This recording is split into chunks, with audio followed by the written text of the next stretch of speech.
probably heard me talk about the magical historic town just north of San Francisco called Petaluma. It's got housing stock from about 1840 all the way through present day, and it represents almost every architectural style and architect that you can imagine. Brainerd Jones, Julia Morgan, Coxhead, Newsom. If you can imagine it, they have built something here or designed something here. Today we're going to look at a house on D Street. D is also known as Millionaire's Row. It has some of the fanciest and most Tony homes in Petaluma, and everybody loves to just drive up and down the street. It also has one of the best Halloween celebrations if you're into Halloween. Today we're going to go in a house on D Street. We don't know exactly when it was built, but what we know for sure is who built it. So before Petaluma was known as the egg and chicken capital of the world, it was known for its dairy, butter, eggs, ice cream, milk.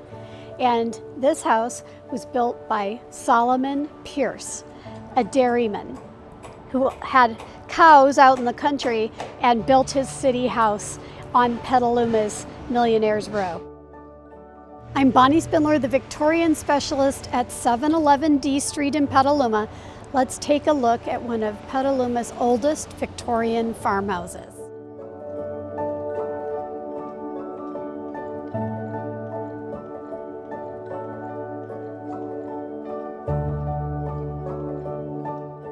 So imagine that it's 1850 and this city is just coming into itself. The dairy industry is very big here, but the dairymen don't want to be out in the country. They want a house where they can walk into town, get groceries, and where it's easy to be convivial and hang out with their neighbors. So the dairymen built a townhouse and had their cows out in the country. This was Solomon Pierce's in-town house. It is a Victorian farmhouse. It has a lot of the Victorian details still intact. Almost too many details to mention about the yard going all the way around. They're virtually outside rooms where you could entertain people, hang out, have a glass of wine, eat your breakfast, all on different aspects of the house with different levels of privacy, sunshine, shade, depending on season. It's really lovely. Basically an interior designed exterior space. Inside, the house flows beautifully. Right now we're in the living room, which has floor-to-ceiling bookcases that are lit from the inside. There is a banquette, which is a window seat from a bay window, which lets in lots of light. And you have those French oak floors, quarter-sawn French oak floors throughout the entire house, but you can see what warmth it adds to the home. Throughout the house also there are stained glass windows. The stained glass is antique glass, the original style of bullets and Coke bottle bottom glasses and things like that that were made to fit the space by a modern stained glass artist.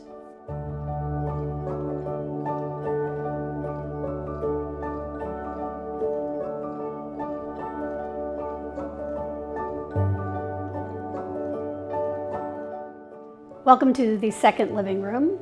This parlor has a gas restored fireplace, which is beautiful, and antique steam gauges that are arranged over the fireplace.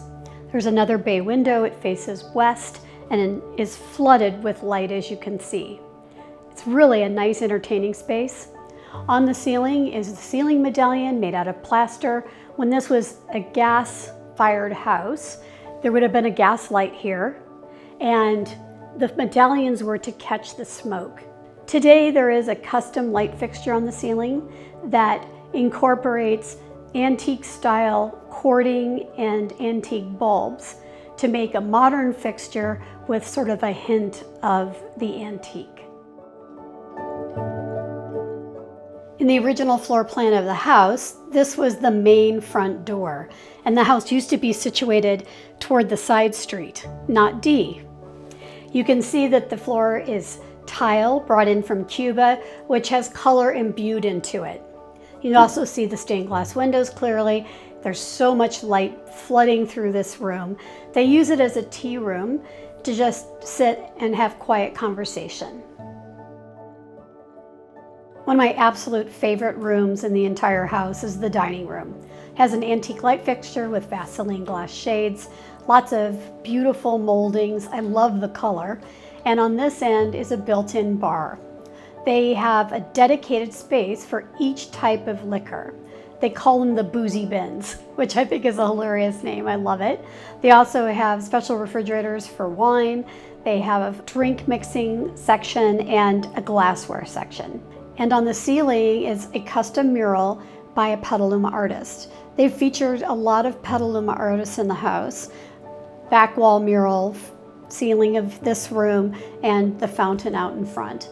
They were really supporters of the arts.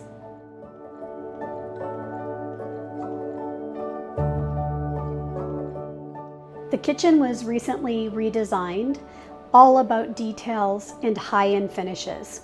These étagères were brought from Paris, and all of these cabinets are covered in Pacific cloth and are on silent rollers. They have the Edwardian handles on them, and they are set up with the dividers so that you can keep all your fine china, all the amazing things that you have as a family for heirlooms, custom-made drawers for anything you can imagine. Also notice this amazing double OG edge on the marble. It's really a gorgeous, gorgeous fixture.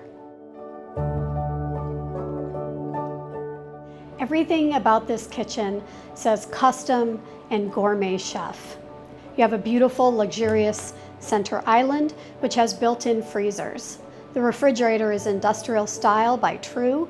You have Wolf in-wall ovens, as well as the Blue Star here, big oven with copper trims. You also have a built-in trash container, built-in spice shelves, and a pantry. You could do serious damage if you were a gourmet cook in this kitchen.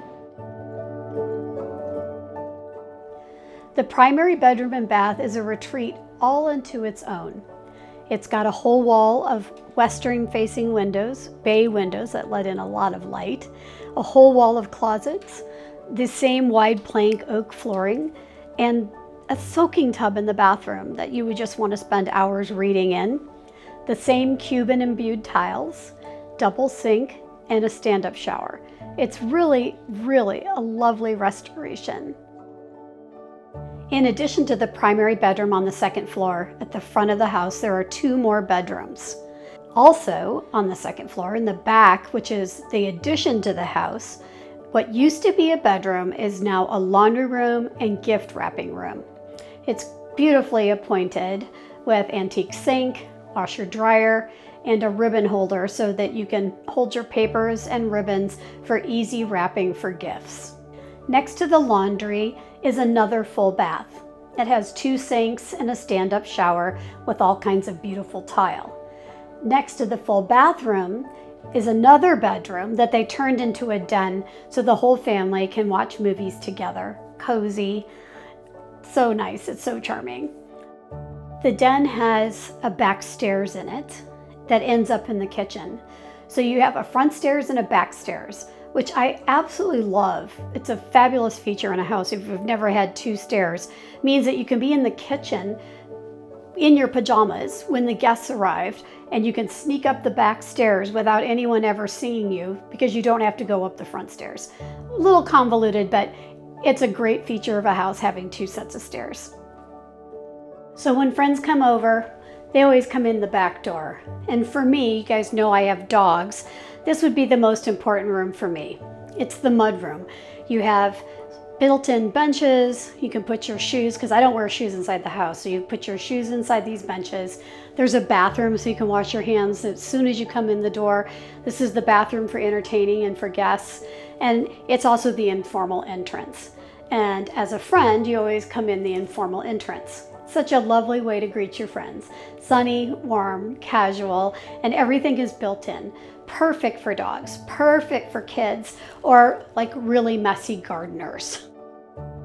Just outside the mudroom is a workout room full of weights and an exercise bike. It's great to have it outside the house. You can open up the doors when it's nice and cool out, or you can close it up if it's freezing outside you are trying to stay warm. Petaluma is a 3-season outdoor town for sure. So in this yard, you have outdoor rooms all the way around the house. Each of these outside spaces takes advantage of different light at different times of the year. Right now, we're in the outdoor pizza oven kitchen. So you have a Denali, which is a perfect stovetop for 3 pots or pans for making paella or soups or chowders.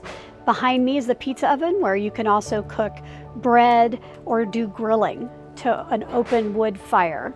This bathtub is perfect for filling full of ice during parties and chilling down your champagne and beers. Next to this is a dining table that is under a shade structure, and it's perfect for large dinner parties, delivering the food directly from the pizza oven to the table.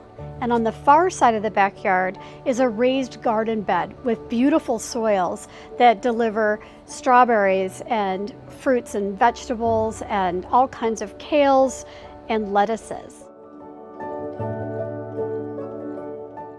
Just off the kitchen is a beautiful shaded private patio, which is perfect for hot weather dinner parties when you're trying to stay cool, or there's heat lamps over the top when it's just a little cool but you still want to eat al fresco. Here's a cool place for hot parties. You can have wine tastings in your own wine tasting cellar. There's refrigeration and brick floors and walls. It's perfect to keep all your wine in these racks, and it allows it to age peacefully in the dark.